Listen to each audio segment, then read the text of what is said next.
COVID for this, and I took this opportunity to introduce to whole of the pillars, because it will be videos and it will archive. The main important thing is that we have problem in implementing TGCs, particularly those TGCs which are very, very qualitative. I mean, pardon me, there are a lot of ambitious things always done by teaching learning, but when we are lecturer and we are going to implement it, we find it very, very qualitative. And so module like clinical elective was implemented by our very initiative. I mean, she came here when 2010 the program was started, and then she was promoted to Deputy Dean of Clinical School, Prof. Noor Jahan. She started this elective around 1 year back, 1.5 years back, and the intention was mainly to implement the only 2 or 3 TGCs, which I already I've been introduction. It has been told that TGC is one of the things which has been promised to stakeholders, parents, but for us, TGC is something which is promised to the community and public who are the citizens of Malaysia, because for us, the people who are graduating from School of Medicine, they are serving almost 90%, because we have got very little international students. Mostly they are serving the citizens of Malaysia. So if they do not have these qualities, naturally who will be deprived? The citizens will be deprived, because people usually see doctors as one of the icon of the society, and if they do not have these qualities, it does not serve the purpose of being a doctor. So we will this session is mostly dedicated to only 1 or 2 values, particularly the perspective of the society, how the doctor should be behaving to the different members of the society, as well as behaving towards their own team members, for example, consultants, MOs, nurses and all. So as you see first that we will take you to a journey to the last years of MBBS program. That means this is a 5-year program, 10 semester program. So the last year means semester 9 and semester 10. So until semester 8 they have been taught so many things, knowledge on medicine, knowledge of surgery, knowledge on orthopedics, knowledge of pediatrics, but semester 9 and semester 10 in most of the medical school, I think in International Medical University, in Monash and other important universities, the semester 9 and 10 is not for learning, it is for implementing what you have learned. So semester 9 and 10 is for the medical students to go to the ward and actually manage the cases. So as you see that this is actually a very struggling time for them. I mean, do you think that if there are 50 students at the end of semester 8, all of them has enough knowledge, and with that enough knowledge they can go and jump to management and managing all the patient in hospital? It is quite difficult, is it not? So they have some gaps also, and these gaps they are fulfilling, as well as they are morning and evening going to Hospital Sungai Buloh and trying to manage the case as a shadow housemanship. We call it shadow housemanship because the last year what they do is actually they work as a houseman, but they are not paid. So during this struggling time they have an additional responsibility. So to implement the tailor's graduate capability in this hard time, when they are in the final year of MBBS, going to be doctor only few months left, so Prof. Noor Jahan implemented this program, clinical elective. So it was mainly to supplement the posting in Hospital Sungai Buloh. Why it is so? I mean, even if you are working in a 800 or 1000 bed hospital, and you are working with varied patients and varied type of consultants, MOs, when you are working from semester 5, by 3 semester or 4 semester, everybody is known to you, is it not? So every houseman is known to you, every MO is known to you, every nurse is known to you, even the people who are working in the ward, they are also known to you. So it is not a very foreign environment, but the acid test of a professional comes when they have to work in the same quality in an institute or in an environment which is quite different from their home environment. So that is why this clinical elective was planned, that one of the main condition is that they are to do this 6 weeks posting not in the home hospital, that means in Hospital Sungai Buloh. They will be going to another hospital, maybe within Malaysia or outside Malaysia. So total it is 6 weeks, and they are compulsorily to do 2 posting. One is either medicine based, with medicine or pediatrics. Another is surgical based, either orthopedics or general surgery. So let us see just a few snippets. This is actually from the clinical elective report of a student who did it in a hospital in Kathmandu. So as you seen here, the first part, he is actually involved in outpatient department, treating the patients, then going to the hospital round with the consultants, doing some radiological investigation, endoscopy, then doing some procedures, invasive procedure. This is a patient of pleural effusion, is doing the thoracentesis, taking out the pus or exudate, and also assisting the doctors in the surgery, in OT. So these are the few glimpses of some students who have done. Naturally, you know that if someone go in a somewhat underprivileged country, naturally they are allowed to do more. So if, for example, if they go to do elective in UK, naturally they will not be allowed to do maybe assisting the surgery or doing investigation procedure. So many of the students do it in an underprivileged country so that they can have more exposure. So what are the main elements and what makes this the professional more competent? The main important thing about this is that from the very beginning of this module, there is no involvement of lecturers. The students are taking their own initiative. For example, we have got a form and the student has to fill up this form, and with that only dean gives a verification report that this X student is semester 9 student of Taylor's medical school.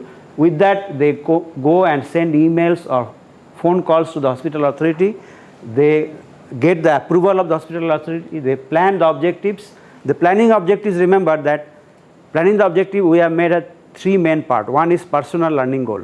What is this personal learning goal? Let's say I am the X person and I have got very keen desire to be a pediatrician. So naturally what I will do, that I will choose a hospital which is famous for pediatric ward or pediatric OPD. I will want to take a appointment there for 3 weeks or 4 weeks. So the objectives are more of personal learning goal, but at the same time we have made it compulsory that you should implement at least few of the Taylor's graduate capabilities. So planning objective is 2 way. One is personal learning goal, marrying with your own desire, and second is to implement at least few of Taylor's learning graduate capabilities, then getting approval on their own, managing the time, and at the same time remember that if you are to go to hospital early morning, attend OPD at 7 o'clock or 8 o'clock, and then maybe at 1 o'clock suddenly you get out of yourself in the OPD, go to the OT because there is a important surgery going on and you don't want to miss it. You want to assist the surgeon. So there is a very important part of making them disciplined, making them very good communication with consultants and MO, so that they don't miss during these 6 weeks whatever they are doing, they don't miss any important learning opportunity. So this is a very important part. So students' own initiative is a very important part in this module. Second component is supervision. If I am the medical officer, maybe in a hospital in Kathmandu, and someone come from University Malaya to me, do you think that I will take the same initiative of doing supervision as I do to the Kathmandu students? No. I'll think, okay, this student is already final year student and this student has come to from a different country, so I should have no moral obligation to do a 100% supervision to this student. So in that context, as these are foreign students and they came their own initiative, there is very minimal supervision of the students. And then one of the important thing is that they when they come back after this 6 weeks posting, they have a obligation. What is this obligation? They have to produce a clinical elective report, and this clinical elective report, as I already mentioned, has got 3 important components. The personal learning goals marry with their own specialty. For example, I have already given the example that if I am very keen to work as a pediatrician in future, I will take an in-depth exploration of the pediatric specialty, which will guide me to have a career orientation in future, and marrying with that the important aspects of Taylor's graduate capability. Actually, before this module is done, at the end of semester 8, one person who is the coordinator of this module give a briefing about all the TGCs to all the students, even giving examples that in what type of opportunities is there for implementing this particular type of TGC, either 5, 6, 7 or 8. Now, what is the flow chart? As you can see here very clearly, that students take their own initiative to go to the intended hospital. They have got verification letter from the dean. One of the preliminary measures we do it is vaccination, because you know that there are many countries where water is not purified and all. So hepatitis vaccination and typhoid vaccination, these are two important things the students must take before they go to any foreign countries. And then they coin the learning objective, because as I told you, the elective report, learning objective, personal learning goal should be well prescribed, and then the mentor give the feedback. If there is any deficiency in the coining of the learning objectives, mentor give the feedback, and ultimately it is approved by the program director or deputy dean. There is a time period also. If the student is doing in Sabah or Sarawak hospital, it is usually 10 months. If they are doing in hospital outside Malaysia, it is usually 12 months. Now, I will go through some of the sample objectives. As you see, first of all is consolidation of the knowledge and clinical skills in areas of interest and weakness. So I have given you one of the thing is dream. What is the student's dream? I want to be a pediatrician.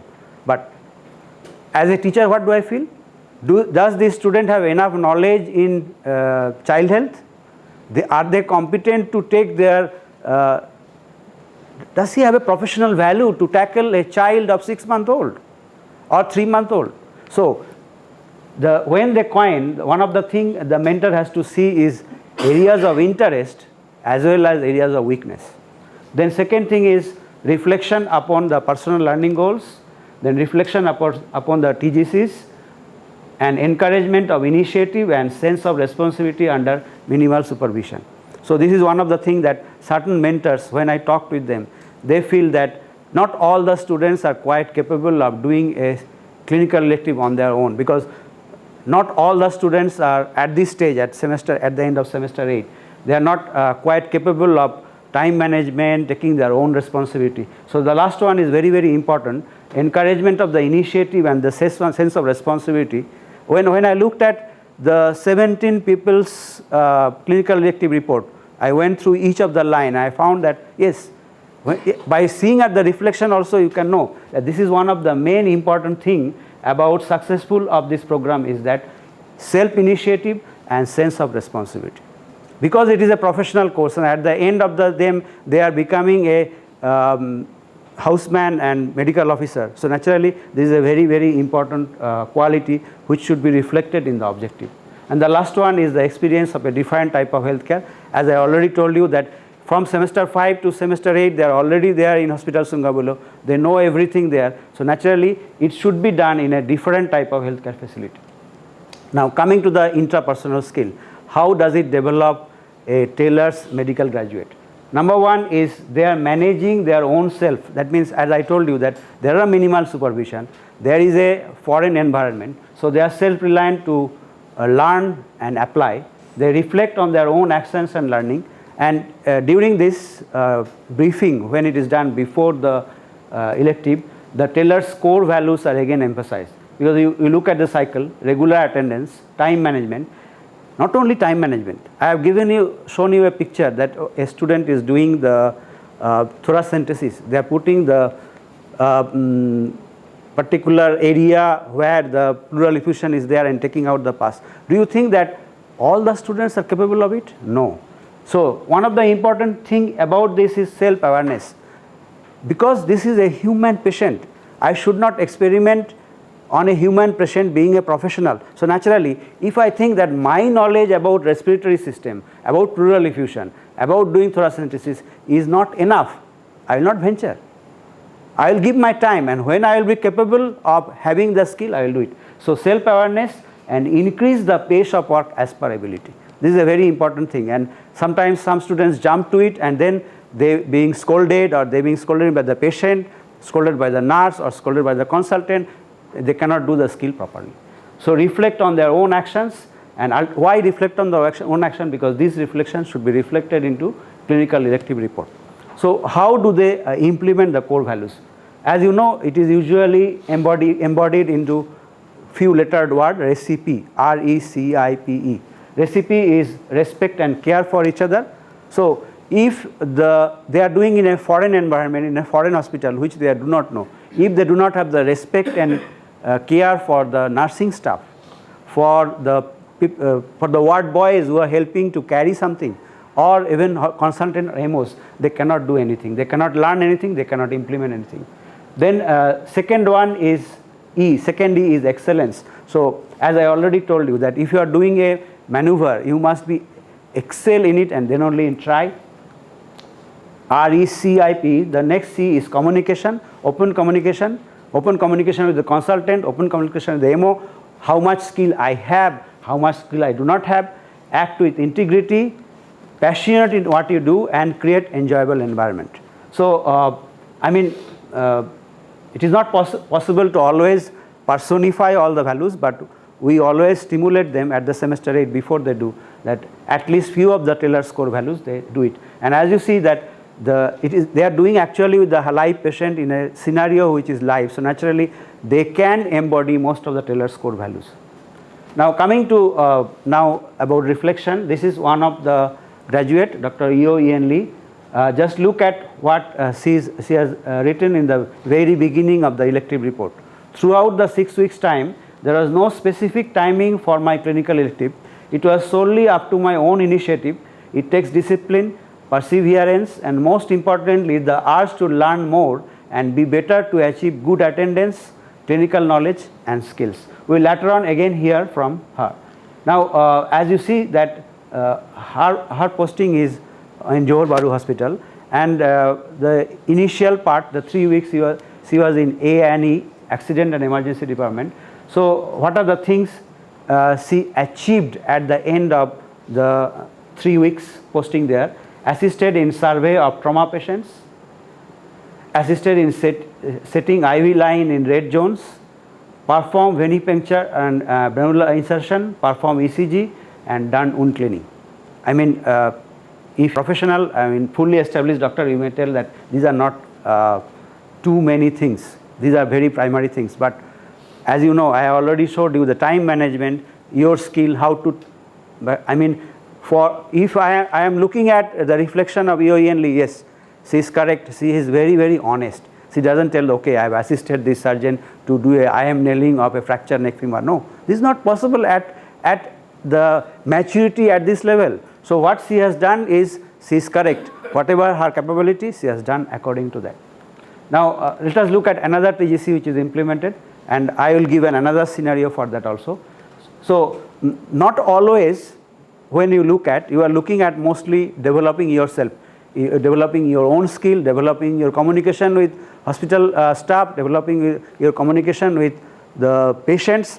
But one of the important thing is that at the same time, you should be also be caring to the society, caring to the community. And this is a very important TGC, and I think as Mr. Govind already sent some emails and all, even for me also in phase 1, I am mainly teaching in phase 1, it's very difficult for me to implement this particular value among my students. That means citizenship and global perspective. I mean, we try. I sometimes take the students to health campaign, doing for 2 days with some of the authorities. So the 2 days they go there and do the blood test and all. After they come back, they're totally tired and they tell, oh, that means when they are doing this just lecture and practical, and when they go there, and as you know, most of the health campaign are very, very intensive. I mean, 2,000 people come there and queue, and you have to take the blood pressure and do the blood screening, and some of them are not behaving very, very softly. They are very arrogant and all. So citizenship and global perspective is a very important thing, but we should have a proper opportunity to do it. So what they do, I divide it into two parts. One is about how they go into diverse viewpoint or diverse emotions of the patients, and second thing is diverse emotions or diverse viewpoints of healthcare workers. Healthcare workers means it may be consultant, it may be AMOs, it may be nurses. And doing to that, what they found out that as they are exposed to diverse social condition, they gradually understand how to deal with the community, how to engage with the community, and how to understand their responsibility to the society. So let us now look at what Felicia is telling. Felicia is mainly telling about. My name is Felicia. I'm a first batch medical student from Taylor's University, and I'm currently doing my housemanship in Hospital Cebu. I'm very privileged to be chosen to share my experience during my elective in Kuching. I did my elective in 2014 in General Hospital in Kuching. At the time I was attached to medical ward and orthopedic ward for 3 weeks and 3 weeks. I learned a lot. I met a lot of people, a lot of patients, a lot of doctors and nurses as well. I remember one incident that I met this end-stage renal failure patient who came in very irritable, in pain, complaining and things like that. So a lot of doctors tried to help him, wanted to take blood from him, wanted to give him medication, but he tended to shove them away. But on the last day of when he was going to be discharged, on the last day in the hospital, he thanked everybody that walked past him. He looked so much brighter, so much happier. And he thanked the doctors, the nurses, the pharmacists, including me. And I thought I didn't do much. All I did was I said, hello, how are you? Are you feeling better today? And that made me realize like small gestures like such can able to touch a patient's heart. So I will always remember to greet my patients, to ask them how are they at that time. And there's another thing I remember is that there's a patient who only could understand Chinese and only can read Chinese character. And this pharmacist, she had trouble explaining the medication to the patient. So I had to translate the medication from English to Chinese characters. And for me, that was a bit of a challenge because usually we learn the medication in Mandarin. We learn it in English. So for me to suddenly change it into Chinese character would be a challenge. It was a challenge for me because we are not exposed to Chinese medications in Chinese. So however, after asking around, I managed to translate it and write it down properly. And I told her that this medication is for what and that is for what. So it also helped me realize that spending time sitting down, talking to the patient, explaining to them what is their condition, explain to them what are the medications for, can actually help to help them be more compliant to medication by, for instance, translating into a language that they're more comfortable with. Thank you very much. So what I told you that this is particularly one example of the citizenship and global perspective that exposed to the diverse emotional view of the patient. So this example is about mainly Felicia's experience about dealing with a patient who have got diverse emotional view and dealing with that. Now next I am going to another important thing. Here this particular student has went to hospital in Johor Bahru, and at that time there was a drill going on, a disaster drill. As you can see, the scenario of this disaster drill was planned in a stadium, and all this were mock, that means a injured child, some injured school students and all. So now let us look at the experience of EO Yen Lee about this disaster drill.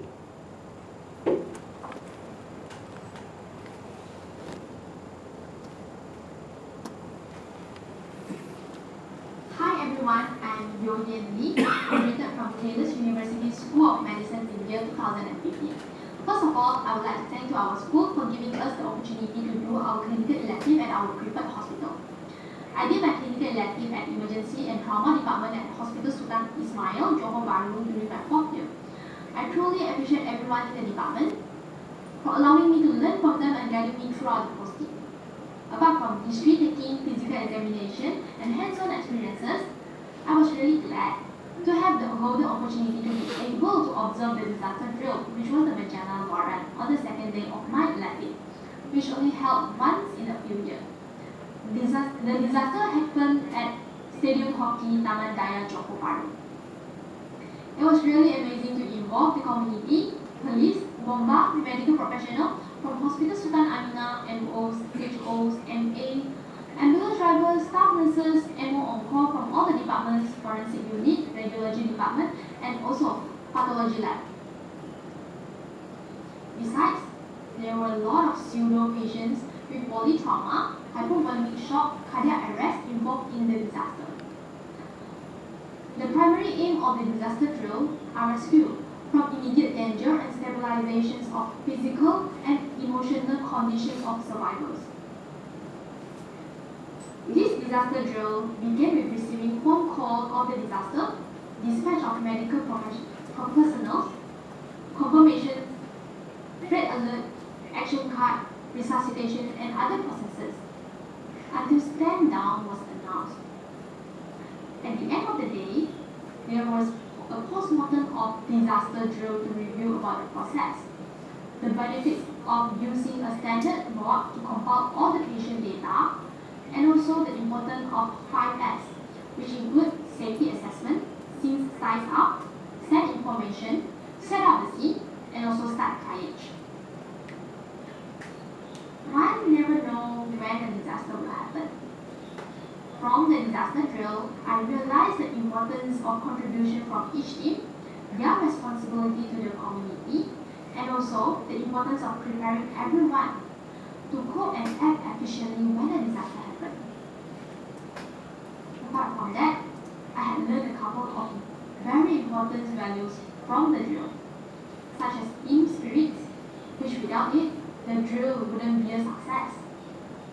Intercommunication skills, the importance of offering timely information through all stages in the disaster to ensure a greater quality of aid delivery to save patients and also to improve the outcome of survival.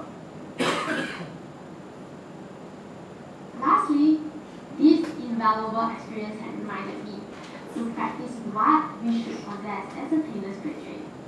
For example, problem-solving skills, communication skills, interpersonal skills, and the value of civic responsibility and community engagement. Thank you very much. So the assessment is usually done in the two form. After they submit the elective report, the external supervisor, who is a surgeon or medical specialist, they look at the attendance as well as performance and look at satisfactory or unsatisfactory level. And then when this report come to the mentor, who is the internal supervisor, look at the evaluation of content, clarity, organization, and critical thinking process and reflection of TGCs, and they certify it as satisfactory or unsatisfactory. Now we conclude that there are two important TGCs which are implemented. There are other TGCs, no doubt, but which I want to highlight and which is difficult to implement at this final stage, a final MBBS or final year MBBS program. One is that they, because of this program, they can develop their intrapersonal skills, and so that they become a self-reliant professional. And as has been reflected even in the last MQA visit, most of the doctors in Sungai Buloh Hospital, they told to the MQA 3 specialists that all the graduating students of batch 1 were exemplary in their skills in treatment or communication. That is one of the things we could inculcate because of the development of intrapersonal skill. The second thing is very important, as I have already shown you by the example, that they are conscious of the citizenship and global perspective in two ways: rich interaction with the patient as well as doctors and nurses. So I acknowledge to Prof. Nurjahan, who is Deputy Dean of the Taylor's Clinical School, Prof. Ihab, who is the Program Director, and the two students whom I requested to reflect for making this presentation. Thank you.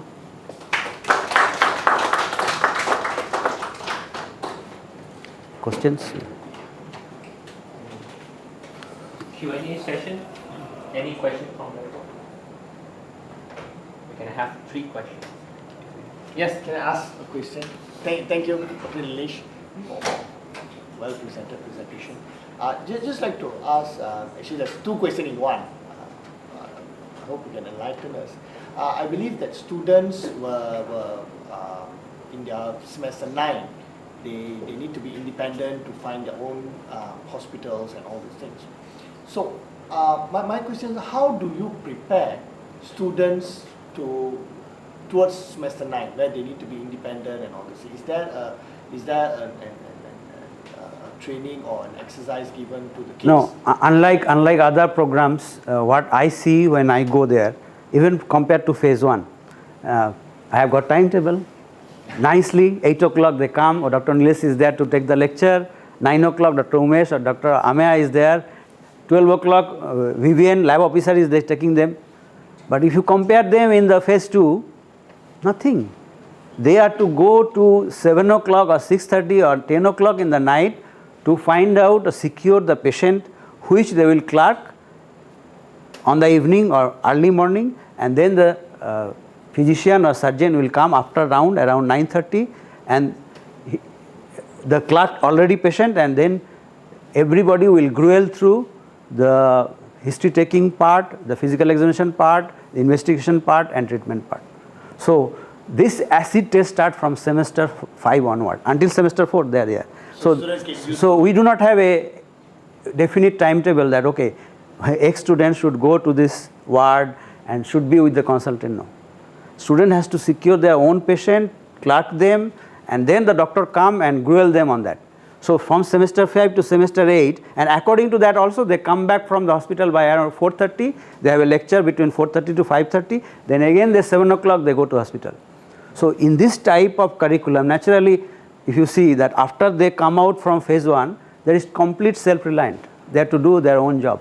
So this prepares them very well even if they go to the foreign hospitals also. So what are the corrective action in the event that you find a student does not meet the expectation up to semester 9, or during the semester 9 when you have the process of students selecting independently and all that, but tell a student failed to do so? Is there any corrective actions? I mean they have got a posting exam. So posting exam is not taken by Taylor's doctors. That means suppose I have got a posting for medicine. So the questions will come for consultants in Sungai Buloh Hospital who are not Taylor's lecturers. So they find out whatever the corresponding learning outcome and all, they phrase clinical skill questions for practice as well as for MCQs. So these two, if we find that some students are really below 50%, the question is how do we correct? The correction is usually in the form of, we have got a clinical skills unit in our clinical school. That means it is a one whole room is there and there are mannequins there and there are 2 lecturers in charge. So those students who are repeatedly failing or the consultants tells that okay they are not performing well, these students are brought there and in the clinical skill using mannequin, the 2 lecturers take charge of them and they train them properly so that in the next posting they do not do the same mistakes. So in that way we have got 0 failure rate. I mean in phase 1 so many students are failing, almost 30-40% failing. There it is not failing because corrective measures are taken after every posting. So it is a very good, because we are answerable to the community, is it not? I mean if I produce a doctor who is not capable of treating Malaysian citizen, it is not a program failure, it is failure of something of social responsibility. Thank you. I don't know whether this is a fair question to ask. I noticed that in the 2 cases,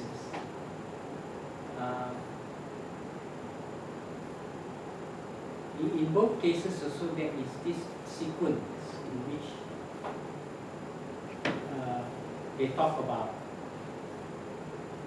what's happening. The first stage involved them describing the situation. The second stage involved them describing the lesson they draw from the situation. For instance, the first case, she said that after describing the situation, she said that one of the lessons she learned is about all these small things, greeting and all those things, is important. But in both cases, they didn't venture into